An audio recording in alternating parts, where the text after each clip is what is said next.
obvious choice is to move to MeeGo, which is based on Linux, and it uses LSB and GNU and all kinds of very nice libraries, and it's a very open platform even compared to Android.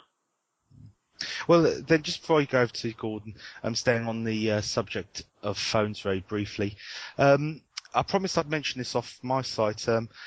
I've had one of my regular critiques, is probably the kindest word I can think of, come and question an article I did on Windows Phone 7. I'm not going to get into discussion now because it's not fair for me to put my side across without him being able to defend himself properly. But what I will say is this.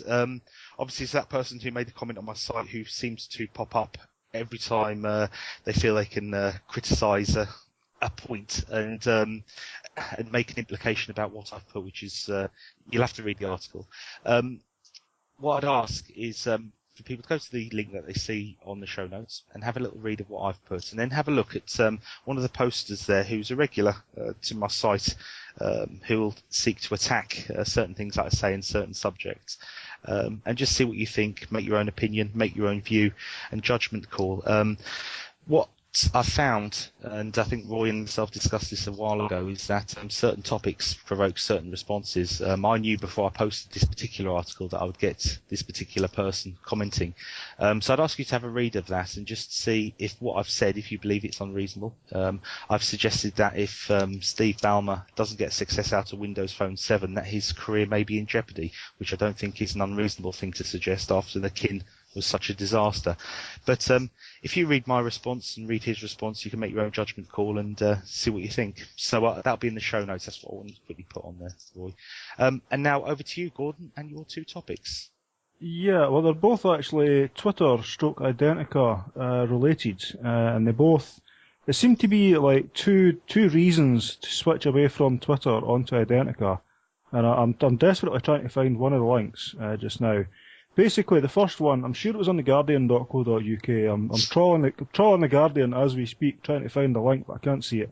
I will try to get it for the show notes. Anyway, the story was about the tax avoidance protests, and the authorities accusing Twitter of slowing down the hashtags that the protesters were using to communicate with each other.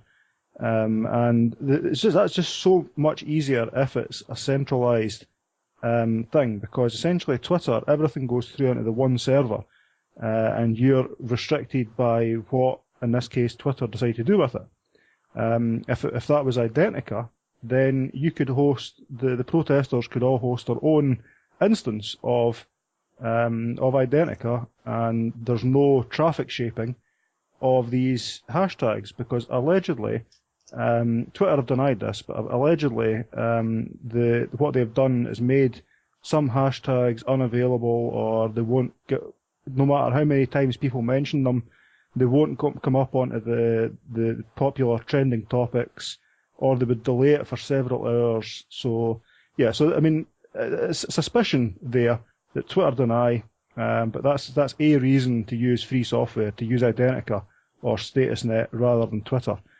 The other story was one that I've seen a lot of people redenting and retweeting today, about a blog. I think it was translated originally from French, explaining why we need Identica in a Twitter world. And that was basically going into the details about it being decentralized, and that everything was under your control, and there's a reason to switch over to Identica rather than Twitter. It's better protected from spam. There's more conversations with people on it rather than people just trying to sell you stuff and trying to promote their own wares.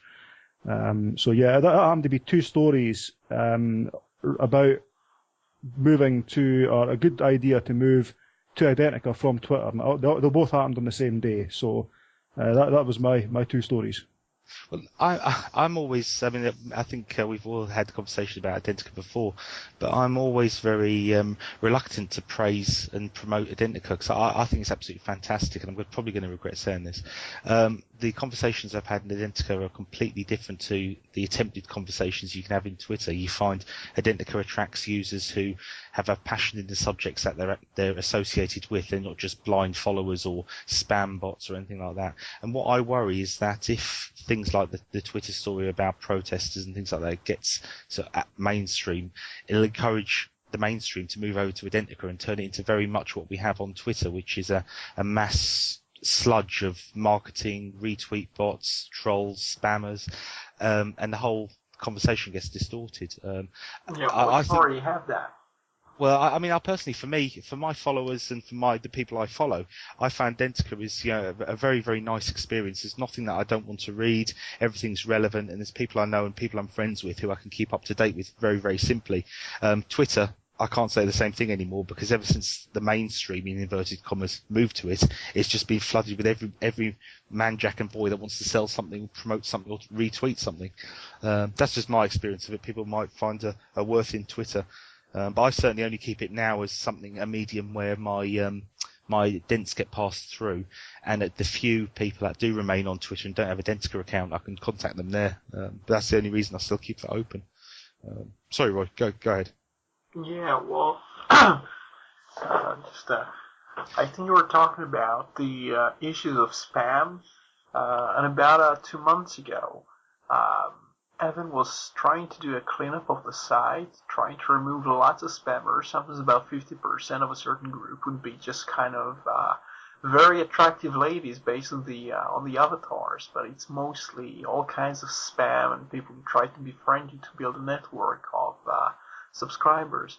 And the site grew kind of abused. You have all kinds of accounts like Windows 7 and Zune, and I'm not sure exactly what they had in terms of accounts, but obviously some PR agencies or search engine manipulators were kind of hanging around the site and building networks of all kinds of trash. And the main issue was if you went to the front page, you could have about 50% or maybe 30% of the items just being spam. And it was not acceptable. It was just putting lots of noise in the site. They had to remove some users, and I know that also because at least one friend of mine was removed by accident, and I had to contact in the management to say, well, you just deleted one of them. They have to automate this type of thing because they have I imagine they have several tens of thousands of people on the sites, maybe the rate of real users, maybe 70,000 or something of that region, and it's impossible to delete lots of them. You have to judge by lots of tweets and avatars and URL. It's a really cumbersome type of job to do, and also they moved to advertising with Google recently. Sorry. Well, no, I was just going to say, I mean, I'm going to lay the blame, and I hope this isn't too controversial, but for Twitter's mess, because I remember Twitter a few years back, and it wasn't like this. This isn't something it's always been, and certainly I remember earlier days when it was quite, you could get a decent conversation going, and you could look at the tweets, and most of them would be relevant, and people would follow you who had the same interests. You'd follow them back. But I put the blame solely on the shoulders of celebrities, because what I see happening is celebrities have jumped on Twitter as a way of self-promotion, which has followed that. Well, certain people who don't really come to Twitter to engage in a conversation. Oh yeah. No, these aren't the celebrities themselves either. I would assume this would be some marketing agency on their behalf, tweeting on their behalf. But what happened when the celebrities came, they also brought many mainstream users with them, and that's then in turn encouraged more commercialism. It's encouraged more business to get involved and try and sell things to all these people. And that's what I blame. I mean, if you remember back about a year, there was a massive sort of argument over Oprah Winfrey coming to Twitter, I believe, when she came over and brought loads and loads of followers with her, and it caused a problem with the servers, and I can't remember the full details of that. If I'd known we were going to mention Twitter, I probably would have looked that up, but I'll certainly look at it for next time. And like I said, I think celebrities are responsible for for the downfall, because it's now the Twitter that I remember a few years ago isn't the Twitter of today. Gordon, you haven't mentioned anything about this. What's your views on Twitter? I was going to say, who could resist? Who can live without the intellectual brainwaves from Paris Hilton? I mean, seriously, no one can live without that in a celebrity and obsessed world. Yeah. Well, I mean, okay, I've managed to do it, and I've actually patented a course that you can get over the addiction. Well, I will patent a course for that. I'm joking, obviously. I couldn't get by without my daily dose of Lady Gaga, I'm sure, and that's a joke as